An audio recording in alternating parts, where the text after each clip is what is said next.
All right, everybody, welcome back to another episode of Beers by the Ivy. Appreciate you being here. We're talking about Pacers, Knicks, jumping into a few other topics. We'll talk about the Game 7 today between the Thunder and the Rockets. I'm also going to talk about the Maple Leafs. Right now they're down 3-1 in the third. Talking a little bit about the Cubs, whole 9 yards. Just got my new Beers by the Ivy Safari hats. Check them out. These will be up in my shop, so these are super cool, super lightweight, great for drinking beers in the bleachers. I got my normal merch. Also sponsor the podcast, Sports World Chicago, the amazing Sports World Chicago, which is located literally directly across the street from Wrigley Field. Blue awnings, Sports World Chicago. That's where I get all my merch. Beers by the Ivy, promo code 10% off. So yeah, super excited to have them as a partner of the program because that's one of my favorite stores on planet Earth. But yeah, let's jump into it. Well, let me jump into just a quick. Oh, well, it's 4-1, Florida against Toronto. Let me just talk quickly about the Nuggets and the Toronto Maple Leafs. How both teams today in a Game 7 did not show up at all is just utterly embarrassing. And I know Nikola Jokic is thought after as being one of the best players in the league, but how can you ever call someone a best player in the league when their team gets utterly blown out for, I would say, almost the entire game? Let's just call it 3/4 of a Game 7 in the playoffs. How is that possible? What other great player would that even happen to? I mean, is that a bold statement to say? Like, what are we even talking about? We got fireworks. We got trains going by me. I'm in Chicago right now. Check the view right behind me. Sears Tower, pretty cool. But yeah, we're gonna have some background noise on this pod, so I apologize. But what are we even talking about here? Like, how is that even possible? Would Kobe Bryant get blown out like that? MJ, Shaq, The Dream, Tim Duncan? No. What was that today? It was embarrassing. I wanted a good game. Nope. Terrible. Toronto Maple Leafs. I know people don't care, but just bear with me, please. What an embarrassing club this is. I've been saying for years, I said it on the last podcast, these guys on the Maple Leafs are just so soft. Like, they don't have leadership on the Maple Leafs. They have just a bunch of hockey players who like being hockey players but don't like winning in the sport of hockey. It's embarrassing. Literally Game 7, and you're down 4-1 with 13:24 left to go to the Eastern Conference Finals. That is so embarrassing. Of course, they score like one goal to get their fans kind of a little bit hyped. I mean, that's a joke of a franchise. They need to get rid of those players. If Toronto's literally wants to win cups, they need to get rid of those players because those players, they don't have the guts to win. They don't have Steve Yzerman in them. They don't have Joe Sakic. They don't have legendary people. They don't have Sidney Crosby. People willing to literally die to win. That's what it takes. And if you're going to be a pretty boy who likes playing hockey, then good luck. You got to you got to love winning in hockey because that's a whole different level. That's blocking shots. I mean, that's playing with literally bruises and broken XYZ. Determination, showing up, not literally losing on your home ice in a Game 7 by 3 goals. Totally embarrassing. All right, let's jump into Pacers versus Knicks. I'm a Pacers fan. Grew up in Indianapolis. I have the Pacers win this series in 6 or 7 games, either or. I think we can win in Game 7 because guess what? We won last year in Game 7. And it's so funny to hear all these people talking about Pacers versus Knicks because I kind of love it because no one ever talks about the Pacers. But guess who talks about the Pacers? Like, anybody who actually knows basketball talks about the Pacers. People who don't know basketball or just like talking about New York Knicks, like ESPN, some of these ESPN people, they always pick the Knicks. They'll always talk about the Knicks. Everything's about the Knicks. Oh, they're so tough. Oh, they added Karl Anthony Towns. Yeah, he's soft his whole life. Yeah, that's the big difference maker. Oh, they got Bridges too. That's the big difference maker. They're so much better this year because last year they were hurt. And I like the Knicks. I'm going to talk about why I like the Knicks too. But that's just such a stupid statement. You know what the crazy is that no one says in the sports media that is actually true in life? Is that people get better professionally as they move along. The only difference is in sports you get older, so that at a certain point you decline. But anybody who's ever become good at a profession understands that they were once bad They got a lot better, and then they somehow, if they have any heart to them, got really freaking good, otherwise known as great. This Pacers team has grown up together. This Pacers team, yes, they didn't add anyone from last year because they didn't need to add anyone from last year. All they needed to do was get better, each individual person, and stay together and become a better team. How do we know this? Because their defense last year was terrible. They're like one of the worst defenses in the league. Best offense, worst defense. This year, way better. I don't have the stats because this is Beers by the Ivy. This isn't a stat club. If you want to see stats, watch my analysis of college football. I literally break it down like a genius. But the rest of that, if it's not college football, no. It's all eye test. A lot of eye test here. I do have some stats, though, for you. That being said, it's about the Knicks, so I'll have to pause and get to those later. But yeah, the Pacers have just gotten better. They've literally just gotten better as a team. Nembhard, that guy has become. I think what he averaged, like 15 points in the regular season, or something like that. This guy can score lethally in the playoffs, clutchly in the playoffs, fearlessly in the playoffs. Siakam, you talk about big bucket guy. This guy will get you a big bucket really anytime you need, but mainly like in the second quarter when there's a dry spout. This is when this guy gets a nice turnaround jumper for the Pacers. You know, Naismith. I don't know if he's missed the 3 all playoffs. Mathurin, the guy who was out last year. Oh yeah, guess what? Pacers also had a guy out. Mathurin. Super athletic. Great guy off the bench. T.J. McConnell, love him. Obi Toppin. No one's going to talk about Obi Toppin. Used to be a Knick. No one's going to talk about him. Team energy guy. Fearless with the basketball, by the way. He'll shoot anytime. That guy will shoot anytime. Doesn't matter. He'll shoot. Big time player, big time points. Also plays above the rim. Miles Turner playing the best basketball of his career. Playing great D. Touch around the rim. Here's the difference. The Knicks, every single starter's played above 40 minutes. I think Miles Bridges and Obi. No, I forget the guy's name. He played at IU.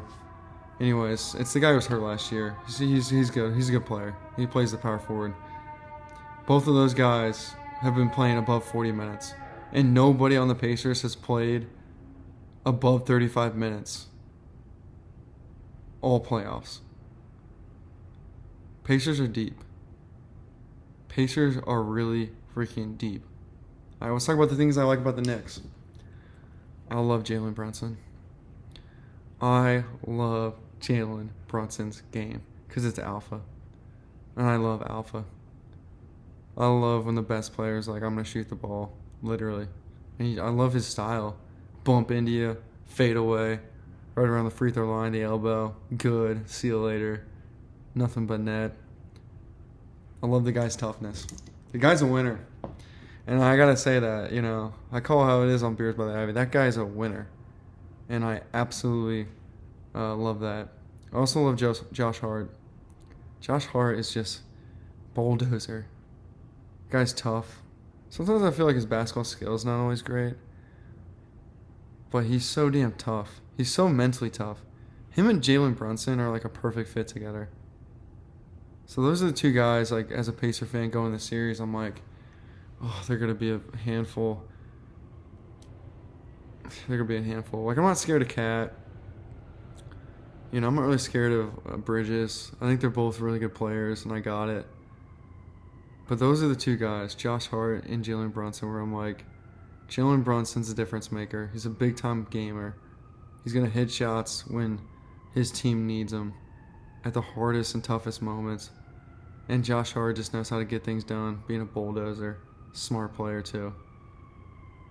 But that being said, I still think Tyrese Halliburton has proven this year that he's also taken a step. Once again, you can get better professionally. You know, you're not the same player you were last year. You can literally, in sports, become better than you were last year. You never hear it on ESPN. You never hear it on Fox. But I'm just telling you guys right now, in all professions, it's very true. And he's gotten better this year. He's taken a step. The difference between him this year and last year was last year, he felt like he had to felt like he had to take the big shots, felt like he had to take the big moments, and so he did. This year, he like wants to take them. Like he stepped up in his evolution as a leader, in his ability to be like a leader on a basketball floor. Like Jalen Brunson's always had this in his life. Halliburton's developed this to be like, give me the ball. Like I want the ball. It's literally for the best team's interest if I had the ball in the key moments. In the past with Halliburton, he was told that he should have the ball in the key moments, so he had the ball. This year, it's command. That's the big difference.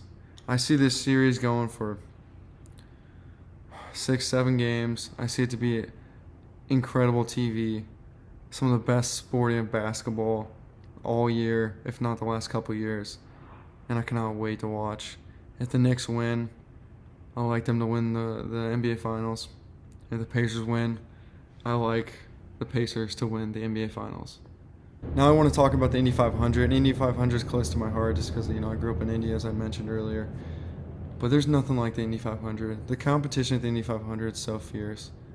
These days, literally, if you're not willing to put your car into the wall and push yourself to the absolute edge and push your car on that track to the brink of it being destroyed, you're not going to win the Indianapolis 500. It takes such guts and such intelligence to win that race. Decision after decision. 4 hours and 30 minutes of racing.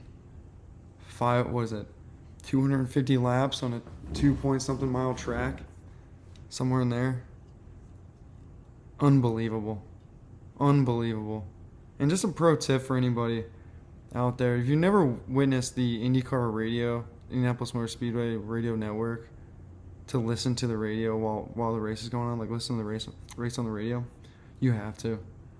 It's some of the greatest sporting audio all year long.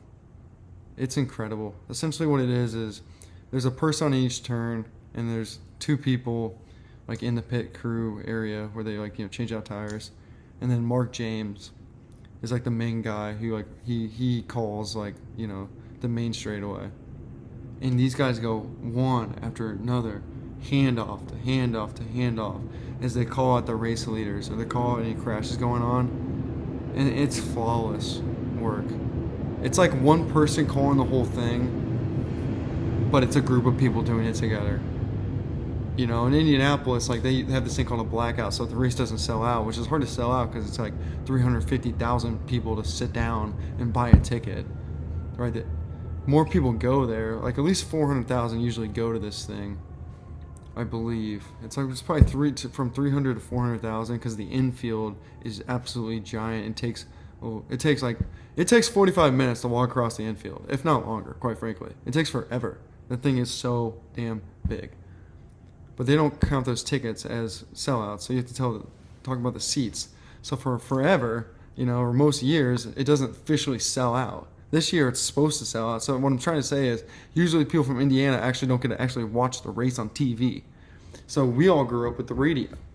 And the radio is literally all you need, because I'm telling you right now, it's way better than TV. So pro tip, check that out. Absolutely. One of my favorite sporting days of the year. Such good tradition. If you ever get a chance to go to the Indianapolis Motor Speedway, go. It's energetic. It's like history. It's like when you're on the grounds, it's you can just feel the history, and it's immaculate. I mean, it's like the Masters of racetracks. The grass is perfect. There's no trash anywhere. I mean, it's such a nice venue. Penske bought it a couple years ago, I believe, and it was already nice, but he really upgraded it, and so now it's like double nice. And that being said, it's like the biggest party ever. It's bring your own beer. You can literally walk in with a cooler of beer and sandwiches and all the food and just have the greatest time of your life. So definitely, if you're a sports fan out there, check out the radio, and then put on your bucket list. Try to get over to Indianapolis and go to the race. It's really, when you see those cars going 230 miles per hour on the track all together, it's unbelievable. And when you see the flyover, with the fighter jets to kick off the race, it is just, man, it's something cool. If you're gonna get a seat, sit in the paddock area, or sit in turn 1, because then you can see all 33 cars come down to start the race, and it's just like you can feel it in your body, like the vibration. It's just like, it's so crazy. That's one of the craziest sporting events, I think, probably on planet Earth. I mean, it's just so damn special. So much history, so much competition. Broken record, but here it is. And lastly, as I always do, I'm going to close on the Cubs. Cubs are looking good. I mean, they just swept the White Sox. I know the White Sox aren't a great team, obviously, but still, good rivalry across town. The fans are going crazy this weekend. I was there on Saturday. Just unbelievable crowd on Saturday. But nonetheless, I mean, big win for the Cubs. And once again, who's playing big in key moments? PCA. I've been saying it forever. Like, this guy is such a superstar. He's going to be known as a top 5 player by the end of next year. All right, I said at the start of the season, it's been right. I mean, his ability to literally hit the ball consistently in key moments, at big moments, etc., home runs, hit the wall in the Ivy today, stroll around, get a triple. I mean, that's the difference. This guy's extending plays. He's getting extra bases via his speed after he hits the ball or when he steals a base. And then he can also, which leads to runs. Like, that's directly correlated to the Cubs' success, is the fact that he gets extra bases 24/7. And then he covers so much ground at center field. It's absolutely unbelievable. I mean, in my opinion, as of right now, he is the Cubs' best player. I know we have a lot of other good guys stepping up, but he is the most electric player, and he's why, if you're not buying a ticket for just Wrigley Field and you're buying a ticket to watch a baseball game and watch the people at the game, he's the guy you buy a ticket for. And that's why it doesn't matter what you pay him, Ricketts. You're going to get the money back. You're going to have your investment, because this guy does unique things on a baseball field. I like Kyle Tucker. I like Kyle Tucker a lot. I hope he's a Cub. He looks like a Cub. He looks great in the uniform. Playing right field, hell yeah, dude. Love it. But he doesn't get all the extra things that PCA does. PCA is like that one employee at your company who's just lethally good at so many different things. Like, I run projects, like IT projects for my real job, and there's certain resources I try to get, like people, we call them, resourcing, staffing. I try to get on my project because I know if I have, like, said person, they can cover so much ground that it immediately gets my project, like, efficiently ran. AKA, like, I can save a lot of budget because I don't need another person. I just have one person who knows so much, it's so easy for them, they can cover ground. And that's what PCA does. And it's remarkable to watch, and I absolutely love it. All right, what are they going to do for relief pitching? I don't know yet. I got to go watch some Cubs baseball channel, YouTube channel, Cubs baseball channel. One of my favorite channels on YouTube, Mick. He's come on the show a few times. So, yeah, actually, I should reach out to him. I should get him back on the show because he really knows his Cubs stuff. He calls games for the Smokies down in Tennessee. But, yeah, I would love to know his thoughts on the White Sox right now, so I'm going to go check that out. Another thing I wanted to shout out was the Fever beat the Chicago Sky, and there's a guy named, you got to check this guy out. You have to check this guy out. Stat Stuffer on TikTok. He makes the funniest videos. He just makes fun of people, like, missing layups, and he had so many funny videos about the Indiana Fever versus the Chicago Sky. And obviously, like, I live in Chicago, but, like, I'm a Fever fan because, like, go Indiana and Caitlin Clark and the crew. And yeah, you gotta check out those videos. All right, I'll leave you at that. Beers by the Ivy, we out. Sports World Chicago, 10% off. Beers by the Ivy promo code. Get all your Cubs stuff. My hats are going in there soon. If you want to check out my merch, check it out below. I also have a link that talks about if you want to come to the podcast, link below. If you want to come on the podcast, like, literally I'll have anyone on. Stranger, doesn't matter. If you want to come on the podcast, you want to talk about anything sports related, no problem. Let's do it. It'll be fun. I'm starting a ticket raffle for Wrigley. Once I have 100 people, I will take someone to a Cubs game. So check that out. Link below as well. I'm always going to Wrigley, so looking for people to go with. Why not? Do a fun little raffle, absolutely free. You do have to go with me to the game, though. It's not just free tickets, so you might not want to do it. No, just kidding. I'm pretty cool. You should definitely go out. It'll be a good time. But, yeah, so check that out in the link below. And, yeah, really trying to get Beers by the Ivy going. College football's coming around the corner. That's my bread and butter. And, yeah, thanks, guys. Appreciate your time. Talk soon.